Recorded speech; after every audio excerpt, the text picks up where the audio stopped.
Hare Rama, Rama Rama, Hare Hare, Hare Krishna,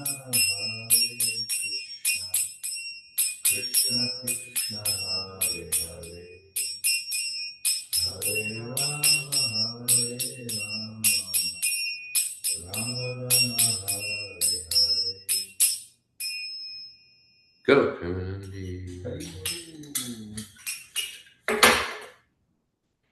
So this morning we're reading from the Srimad Bhagavatam. Canto 1, Chapter 19, text number, was it 18? Om Namo Bhagavate Vasudevaya. Om Namo Bhagavate Vasudevaya. Om Namo Bhagavate Vasudevaya.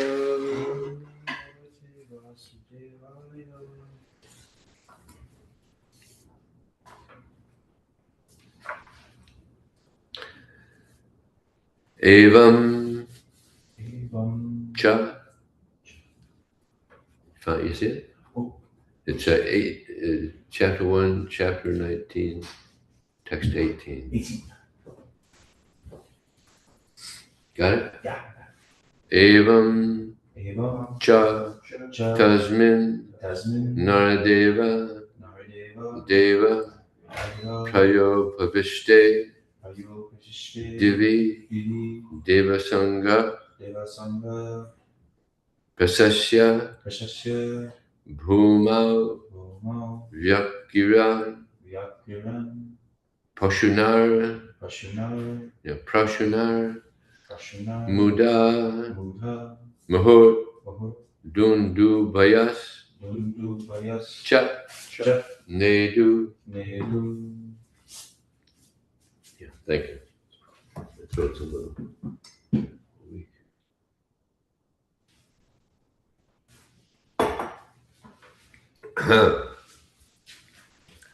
Evam jitasmin naradeva deva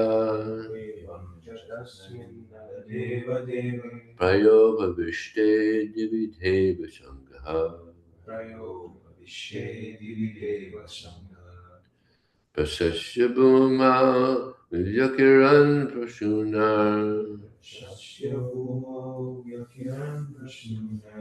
mudam urdundu vayaschanedu. Evam chatasmin naradeva deva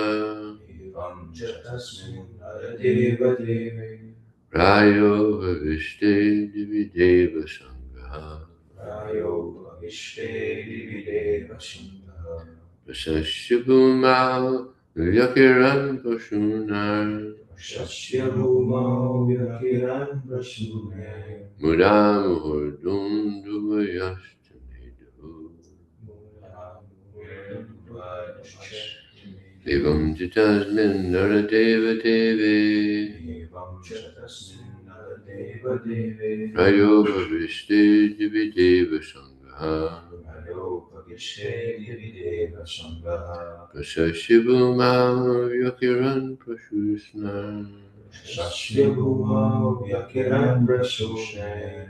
mudam urdundu vayaschanedu.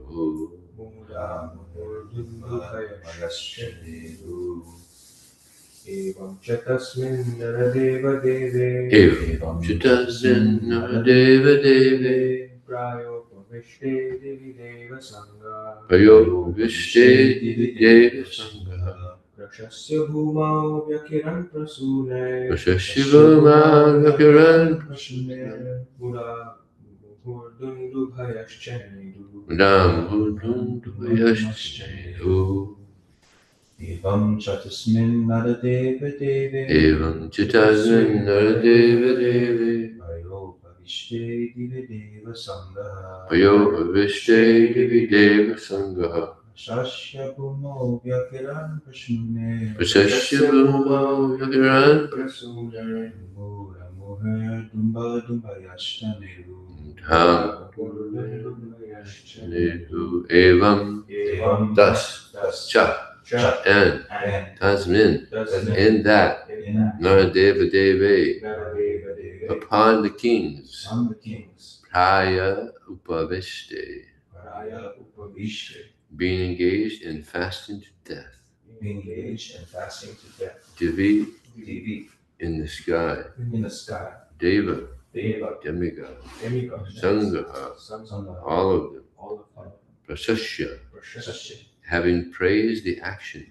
Having praised the action. Bhumau Huma. on the earth. On the earth. Yakiran Yakiran. scattered. Scattered. Prashunai Prashunai. with flowers. Flowers. Muda Muda. in pleasure. In pleasure. Muhu Mahu. continually. Continually. Dundubaya Dundubaya. celestial drums. Celestial drums. Cha Cha. also Also. they do They do. beaten. Beaten. Translation and purport by Zhuangyi Srila Prabhupada Ki Jai. Jai. Thus the king, Maharaj Pariksit, sat to fast until death. All the demigods of the higher planets praised the king's actions, and in pleasure continually scattered flowers over the earth and beat celestial drums. How many demigods are there? 330 million. 33 million. It's a lot of demigods. A lot of flowers coming down.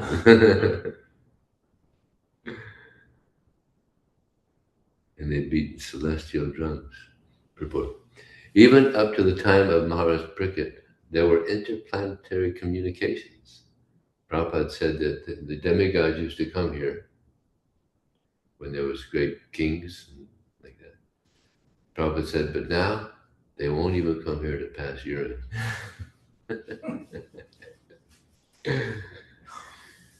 Even up to the time of Maharaj Pariksit, there were interplanetary communications, and the news of Maharaj Parikit's fasting to death to attain salvation reached higher planets in the sky where the intelligent demigods live. Pretty amazing communication. I mean, real transcendental communication. The demigods are more luxurious than the human beings, but all of them are obedient to the orders of the Supreme Lord. There is no one in the heavenly planets who is an atheist or non-believer. Thus, any devotee of the Lord on the surface of the earth is always praised by them. And in the case of Maharaj Pariksit, they were greatly delighted and thus gave tokens of honor by scattering flowers over the earth and by beating celestial drums. A demigod takes pleasure in seeing someone go back to Godhead. He is always pleased with a devotee of the Lord. Well, some of them are, like Indra doesn't. He gets a little upset at something. Actually, no, if someone goes back to God, Indra would get upset if someone tried to take his position. A demigod takes pleasure in seeing someone go back to Godhead. He is always pleased with a devotee of the Lord, so much so that by his adidaivic powers, he may help the devotees in all respects. And by their actions, the Lord is pleased with them. There is an invisible chain of complete cooperation between the Lord, the demigods, and the devotees of the Lord on earth. Om Jnanatamandasya Gyananjana Salakaya Chakshur Militam Jena Tasmai Sri Gurave Namah Mukam Kotuvachalam Pangam Ayate Guru Yat Kripata Raham Bande Shigaram Dinadaranam Vanchikapatribhyascha Kripasindu Devacha Patitanam Bhavanevyo Vaishnavevyo Namo Namaha Jai Shri Krishna Chaitanya Prabhu Nityananda Shri Advaita Gadadhar Srivasti Gaur Bhaktivinoda Hare Krishna, Krishna Krishna, Hare Hare, Hare Ram, Ram Ram, Hare Hare. This amazing pastime of Maharaj Pariksit being cursed unto death is It's pretty amazing. He's in the Bhagavad Gita. Krishna says, "Yan ladva chaparam manite narigam." Yan ladva chaparam manite narigam sata. You know the verse? Anyway, uh, Krishna says that having experienced the happiness of Krishna consciousness, one is never shaken. He feels, well, there's nothing greater than this. And he's never shaken in any circumstance. So here, Prabhu, he's like this. He's not. He didn't get shook up. Like, I mean, a lot of people, sorry to let you know, but you're going to die in 7 days. And a lot of people just like be very anxious, and especially nowadays. In previous ages, they wouldn't be, but even then, you've been cursed to die in 7 days. That can shake up a person's life. But a devotee, he doesn't get shook. He's transcendental. What are some examples of other devotees that didn't get shook up in very trying circumstances? Prahlad, yeah. 5-year-old boy, and his father is a big demon, but he was not shook. He tried to kill him in so many ways. He tried to get an elephant to trample on him, threw him off a cliff. Krishna caught him. They tried to poison him, threw him in a pit of snakes, deadly snakes, but he was never shook. He never, but shook up. Just completely absorbed in Krishna. And another one is Ambarish Maharaj. Such a great devotee. This Durvasa Muni tried to kill him with this manifesting this big demon, but he didn't get shook up at all. Haridas Thakur, he was living in one area, and there was one leader there that didn't appreciate his getting so much recognition. So he devised that a prostitute go there and get him to deviate. So she went there. Actually, he wanted that someone go there with her to just to observe. And she said, no, let me be with him. And she went there, and Haridas Thakur, Prabhupada mentions he was a young man. He was about 25, so he was young, probably attractive. Plus, he's so Krishna conscious. That's attractive in itself. So he said, yes, I would like to be with you, but I just have some rounds I have to finish chanting.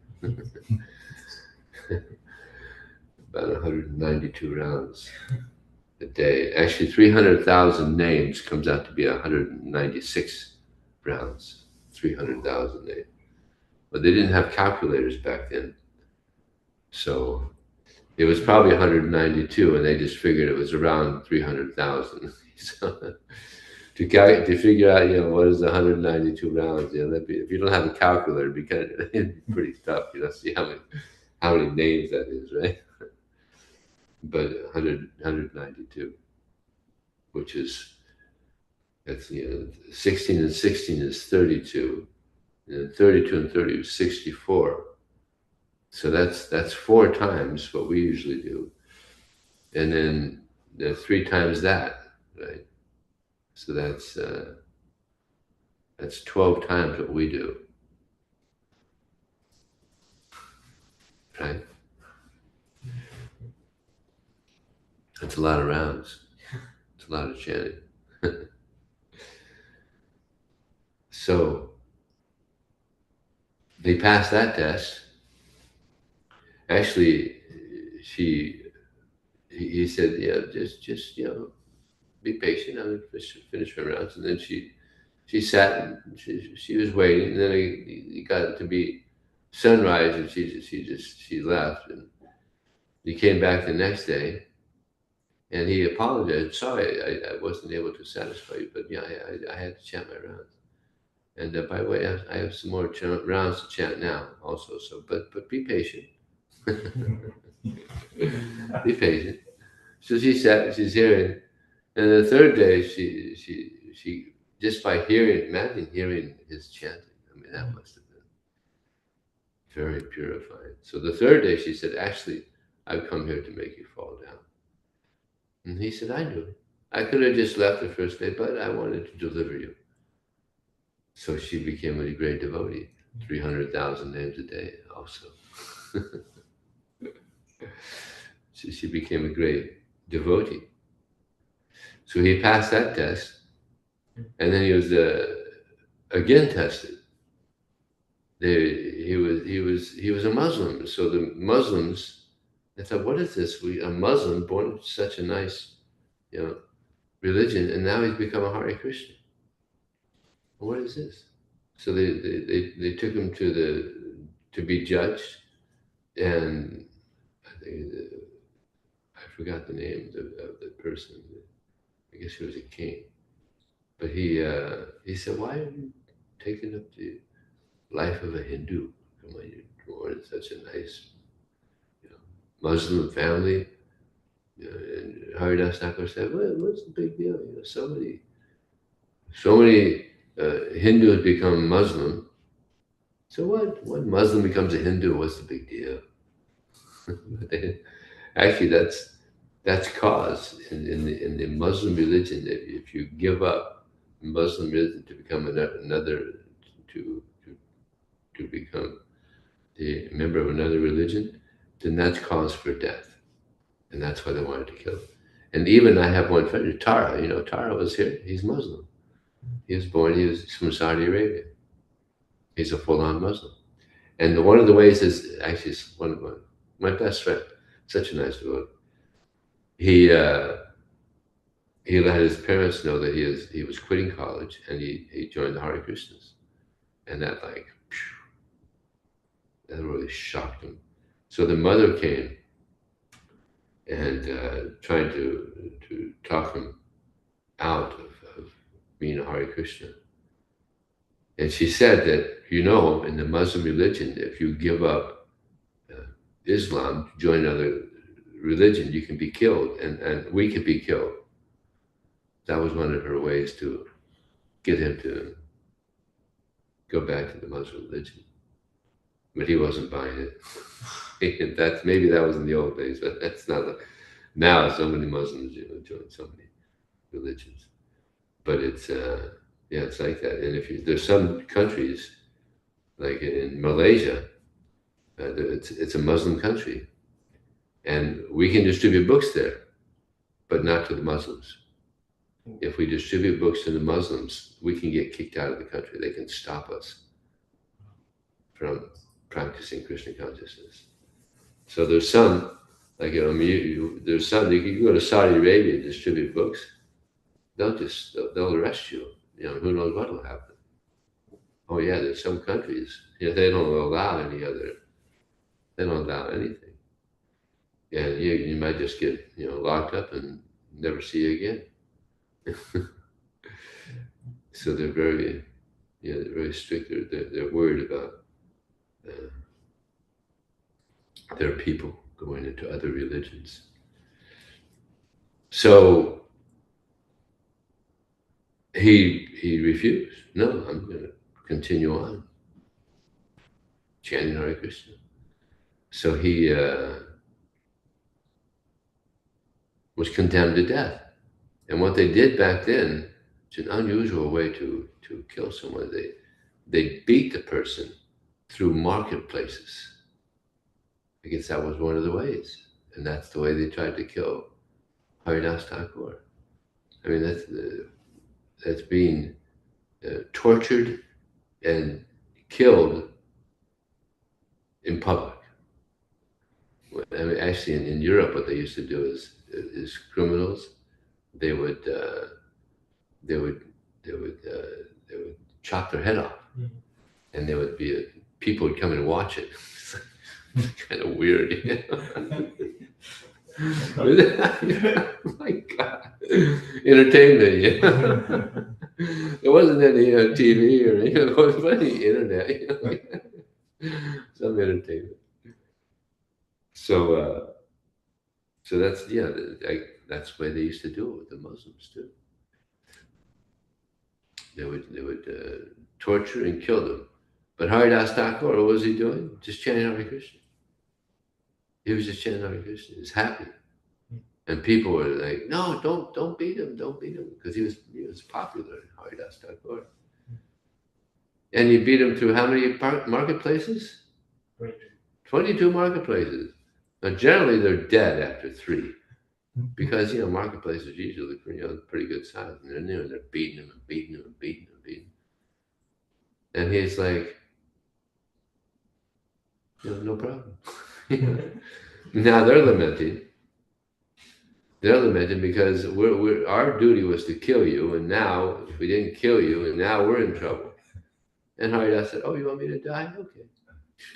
He went into to complete samadhi, not even a sign of life. They said, "All right, hey, cool, he's dead." So they took him to the king and said, "All right, here, he's dead."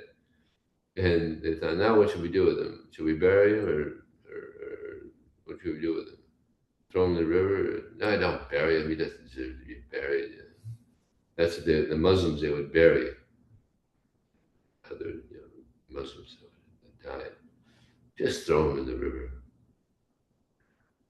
Doesn't deserve to be buried. They threw him in the river and he's floating down the river. And then he comes out of samadhi and swims to the shore and continues.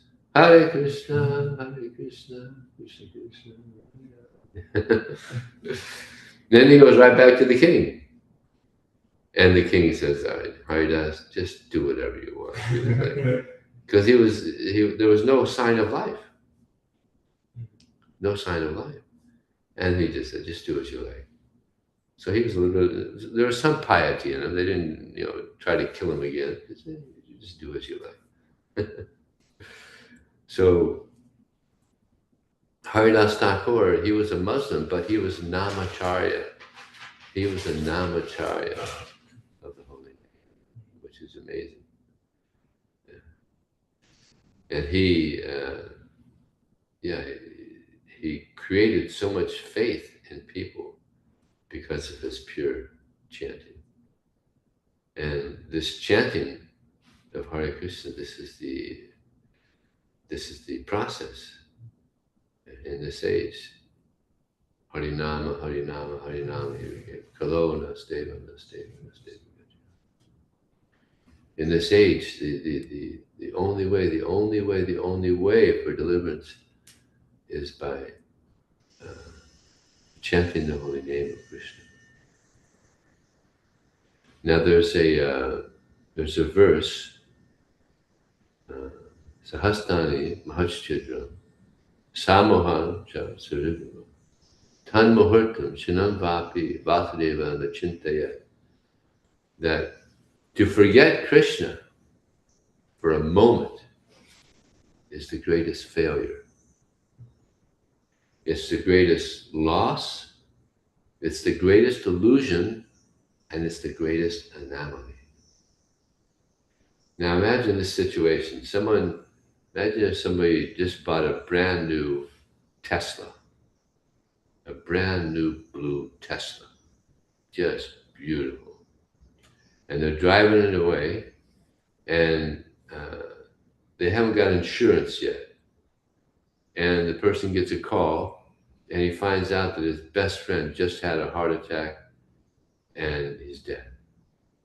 Now that can be pretty traumatic. So while he's hearing this, he becomes a little inattentive in his driving, and he crashes into something. And his brand new Tesla's total, finished. that would be considered a big loss. How much Teslas cost now? You know, 45,000. 45,000. So it's not insured. That means 45,000 loss. But that's not the greatest loss. Greater loss than that is to forget Krishna for a moment. That's the greatest loss. It's the greatest failure. Just like throughout the world now, the students, they try so hard to get good grades. And if they fail, it's very painful.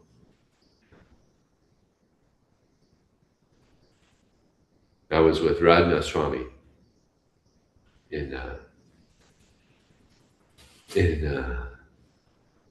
Bombay. And he went to a program, he was speaking, and when he was leaving, the lady of the house, she came up to him and she said, "Please, bless my son that he could do good in math." And I said, "Manji, come on, you should pray, you should ask for blessing that your son can become a devotee." And she said, "There's many things about Krishna that you don't know." And she got angry. Krishna can do many things. Like get her son to do good on math. I was amazed. People ask for so many types of blessings. There's an interesting Prabhupada tells of one pastime of this king and his secretary. They were going through the city, and there was Bhagavatam class there. The Brahmana was there giving class. There was many people there listening. So the king and the secretary sat and they were listening. And this saintly person, he said there was another saintly person. He was giving blessings to different personalities. And he said that the saintly person, he blessed the prince, "Don't die. Don't die." And he blessed the brahmachari, "Die immediately." And he blessed the butcher, "Don't live, don't die." And the pure devotee, he said, "Live or die." He blessed, "Live or die." So then, after the king and the secretary, they were leaving, and the king asked the secretary, did you understand why these different personalities were blessed in different ways? I couldn't grasp that. Did you understand? He said, "Yes, the prince, just like your son, he's living a very lavish life, no worries, no problem, but he's licentious. He's engaged in so many sinful activities. So when he dies, he's going to get big reaction. So therefore," he said, the prince, "Don't die. Don't die. Because when you do, you're going to be sorry. Just live a long life. Don't die." And the brahmachari, he's doing so many austerities, pure brahmachari, not engaged in any sinful activity, just engaged in devotional service, die immediately. Otherwise, why do so much austerity? Just die, go back to God. And then the pure devotee, he's living such a wonderful life in Krishna consciousness, just serving Krishna with pure devotion.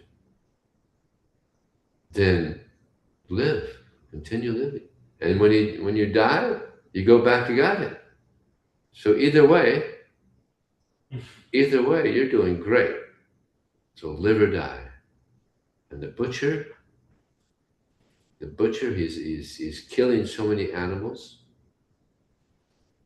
in this life, and when he dies, he's going to be killed by so many animals. So his life is hellish in this life, and when he dies, going to be hellish. He's going to suffer like anything. So these are different blessings the saintly person gets. Prabhupada was on a train going from one city to another, and you know, people always want to get the blessings of the sadhu. So Prabhupada was in a compartment there. They had their own car in the train. So some people were trying to get in. Devotees are trying to dissuade them from going in because they know there's going to, you know, disturb Prabhupada. Prabhupada said, no, let them in, let them in. And one of them said, please, bless me, please bless me. Okay, I bless you that you will become like them, the sannyasis. Oh, Swami, it's okay, thank you. You ran off. I didn't want that blessing. So the people, they want blessings, but it's all just material. Please, I have this sore knee. Please, Swamiji, can you help me? Just useless things. Yeah. But the real blessing is to become a devotee of Krishna. This is the real blessing. And therefore, devotees, they also beg blessings from Prabhupada. Prabhupada, please help me to become a devotee. So Prabhupada, he likes to give those blessings.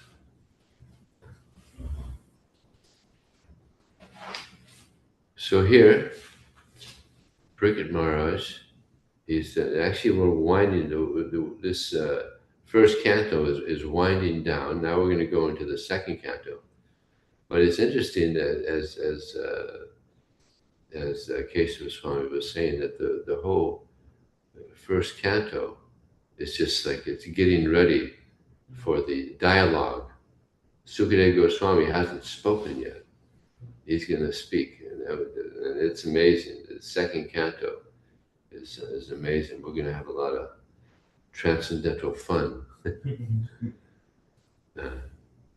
reading the second canto. This also is transcendental fun. Yeah. Hearing just this, Prabhupada said, my purports are my devotional ecstasies.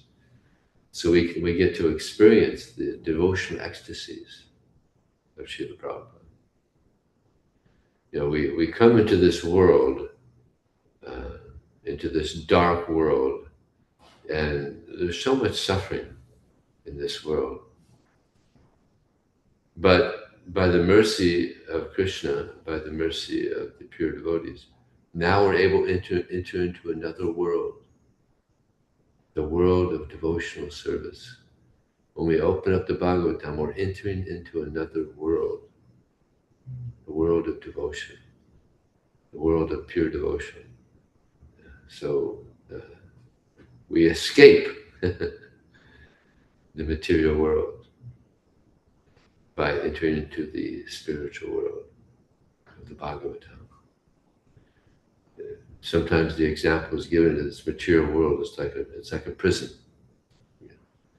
Now there's different, just like if you go to some prisons, there's different types of prisons. There's different levels of prisons. Just like Nelson Mandela, he was first he was in the third class, where they're doing hard labor, working hard, breaking stones or something. I think he was in jail for 22 years or something like that. But because he was so popular in South Africa, and he was so determined to stop apartheid, eventually he was it's called house arrest, where you're a prisoner, but you're a prisoner in a nice house. They gave him a nice house, but he's still a prisoner. So there's different types of prisons. So which one would you like to be in? Would you like to be in the third class prison, the second class prison, or the first class prison? First class. First class. None of that. I don't want to be in prison at all. You know, 'cause he's in prison. He's in a nice house, but he's in prison. He's still in prison. He can't. He's not free to go wherever he wants. So, although he was in prison, it was a nice prison, but he wasn't free still. So we don't want to be in either prison. So now here, just like we have here in the Bay Area, we have nice ritzy places. You know, we have Palo Alto, and we have so many the mansions and beautiful homes, but it's prison, and they're bound by the modes of material nature. They're bound to act in foolish ways. It's like these beautiful houses. You go into their houses and you find so many problems: alcoholism, divorces, violence. It looks nice from the outside, but you go inside and you see their lives. I remember reading before I joined. There was one. He was a big producer, movie producer, and he had just finished building a big mansion. He was so happy. And that day, his wife divorced him. Oh. He was just entering into the mansion. I guess she wasn't so much interested in the mansion. So how painful. Here he is. People go by, oh, look at that mansion. But he just got divorced. So we don't, it looks nice from the outside. The beautiful prison, the beautiful mansion prison. But that's what it is. It's a prison. There's no nice place in this material world. It's like Prabhupada gives the example of the animals that are in the desert, and they see a mirage, and it looks like there's water, because the mirage. It's like even ourselves, if we're driving down the street and it's hot, you can see it looks like there's water on the street. We've all seen that, right? So they also in the desert, it looks like there's water. So they're running and running and running and running, thinking there's going to be water, but they just die. They die, no water, because it's the mirage. So in this material world, it's also a mirage. People think that there's happiness in the material world. So they're trying in so many different ways, this way, that way. They're trying to get some happiness in the material world. But there's no happiness here. So they die miserable. Because there's no happiness here. There's happiness in the spiritual world. That's real happiness. The so-called happiness here is artificial. It's artificial.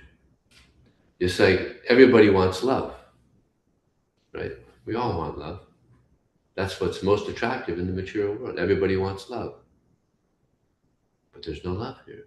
But they place their love in the wrong place. They get a dog. Like I had one friend. He said, the only person that loves me is my dog. And that's also the only person he loved is the dog. So they misplace their love. And also the man is attracted to a woman thinking that will bring happiness, but it's artificial. And therefore there's so much divorce. Like half the marriages end in divorce in America, in Europe. It's not that bad in India yet. But it's increasing, isn't it? Yeah. It's increasing like anything. Because it's artificial. It's not where we should place our love. It's not spiritual. It's just based on the body. Real love is based on spirit. The spirit soul, us and Krishna. Or also a loving relationship between a man and woman who are spiritually advanced. That's also a loving relationship. Because Krishna is in the center. If Krishna isn't in the center, it's artificial. It's just based on matter. So therefore, there's so much frustration. There's so much unhappiness. So we're giving knowledge by which people can experience real love, and that is between the living entity and Krishna. This is the ultimate happiness of the soul, is to have a loving relationship with Krishna. Not easy, but not easy. Why? Because we left Krishna. We gave up that loving relationship. Why? To try to be Krishna. To try to be Krishna. So now we're trying to mend that relationship. Very difficult, but possible.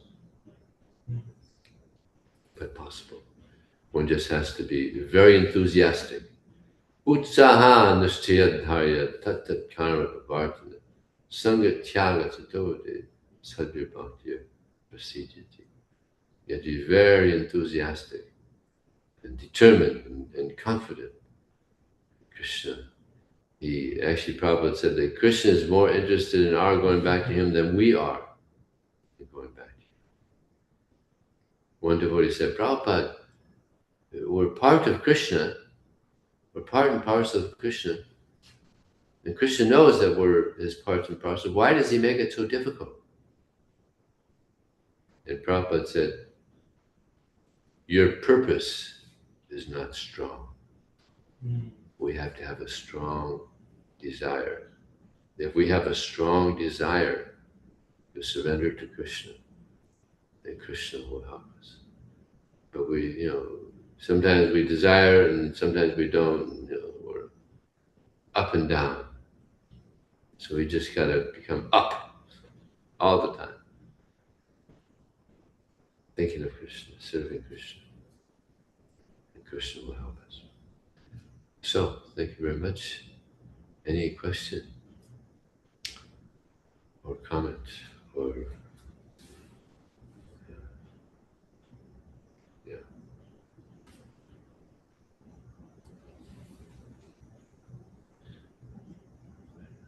In India, there's this the richest Indians, they're called the Ambani family. So they had one of the world's most lavish weddings, like $650 million spent. They got many artists from all over the world to come and perform just for their family. And they have the richest house, which costs about $1.2 billion In Bombay. in Bombay. Yeah. I've seen that. Oh yeah, that's the house. That's the world's most expensive home. Yeah.